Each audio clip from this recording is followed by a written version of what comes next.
अस्सलामुअलैकुम। क्या आप जानते हैं कि मारहोर हमारा कौमी जानवर क्यों कहलाता है? और क्या आपको पता है ज़मीन पर पानी कैसे वजूद में आया?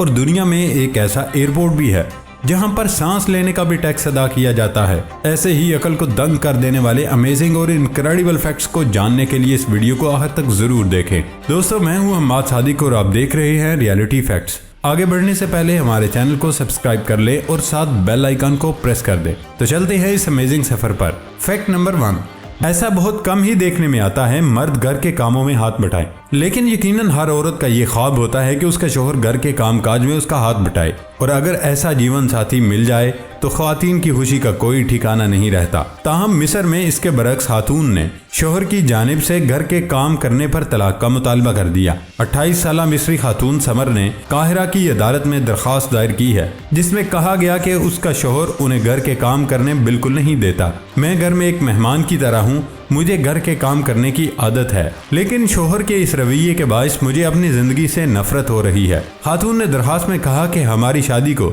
सिर्फ 2 हफ्ते हुए हैं, जबकि मेरे मियाँ खाना भी खुद बनाते हैं। इसके अलावा बर्तन और कपड़े भी खुद धोते हैं, जिसकी वजह से मुझे कुछ भी नहीं करना पड़ता और मैं सारा दिन सिर्फ अपने मियाँ को घर के काम करते देखती हूँ।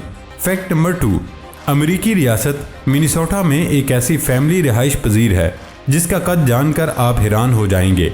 खानदान के सबसे छोटे फर्द का कद सबसे बड़ा है और दराज कद फैमिली का नाम Guinness book of world record में दर्ज कर लिया गया। तफसीलात के मुताबिक खानदान के हर फर्द का औसत कद 6 फुट 8 इंच बनता है। फैमिली में सबसे छोटे फर्द एडम ट्रेप की उम्र सिर्फ 22 साल है, जबकि उसका कद 7 फुट 3 इंच है। 27 साल सवाना ट्रेप का कद 6 फुट 8 इंच है, जबकि इनकी बहन मोली का कद 6 फुट 6 इंच है।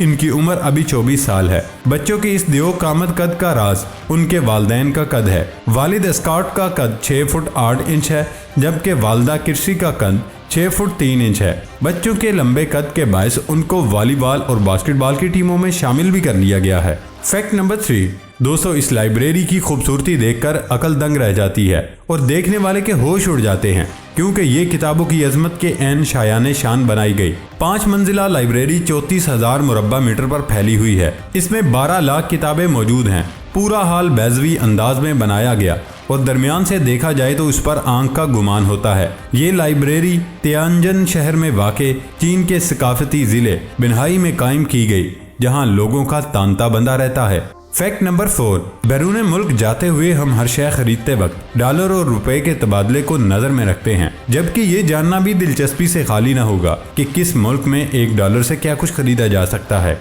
अगर आप मैक्सिको में हैं तो $1 से वहाँ 48 केले खरीद सकते हैं। इसी तरह अगर आप ऑस्ट्रेलिया में हैं तो $1 से मोबाइल फ़ोन पर 1 मिनट तक बात कर सकते हैं।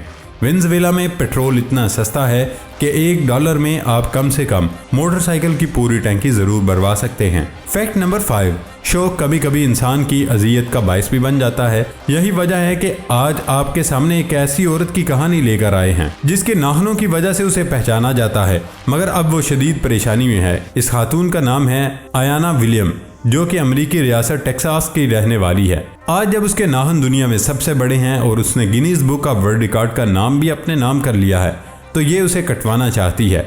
2017 में उनके नाखून 18 इंच लंबे थे, जो अब बढ़कर 28 इंच हो गए। उन्होंने एक ही मरतबा Guinness book of world record में अपना नाम नहीं लिखवाया, बल्कि दूसरी मरतबा कुछ सालों बाद अपना ही रिकॉर्ड तोड़ डाला।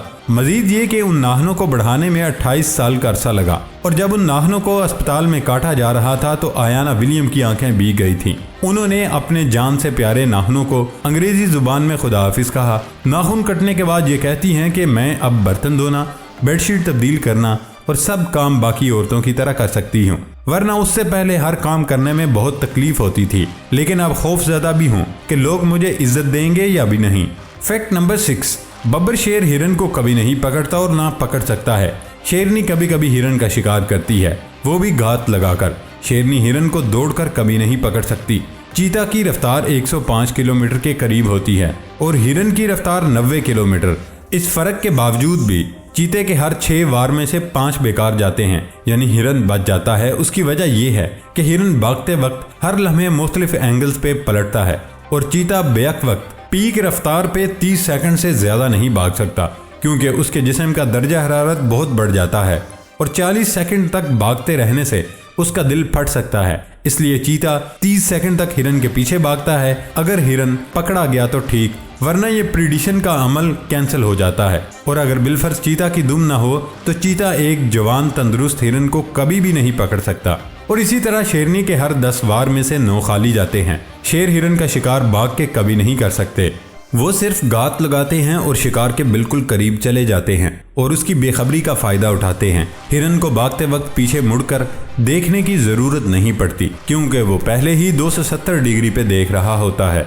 फैक्ट नंबर 7, जमीन पर पानी कैसे आया। हमारा सोलर सिस्टम आज से तकरीबन 4.571 बिलियन साल पहले बना और हमारी जमीन 4.54 बिलियन साल पहले बनी और 3.9 बिलियन साल पहले एस्टेरॉयड की बारिश हुई, जिसे लूनर कैटालिज्म कहते हैं।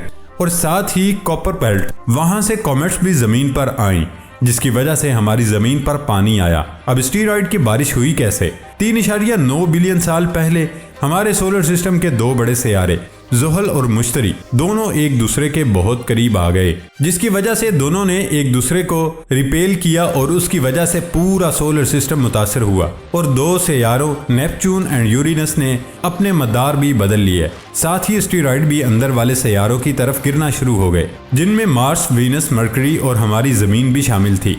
जब नासा ने एस्टेरॉयड का मुआयना किया तो उन्हें पता चला कि एस्टेरॉयड बहुत से मिनरल्स, एलिमेंट्स और पानी के मॉलिक्यूल से बना हुआ है, लेकिन ये पानी इतना नहीं है जितना हमारी जमीन पर है। तो बाकी पानी कहां से आया।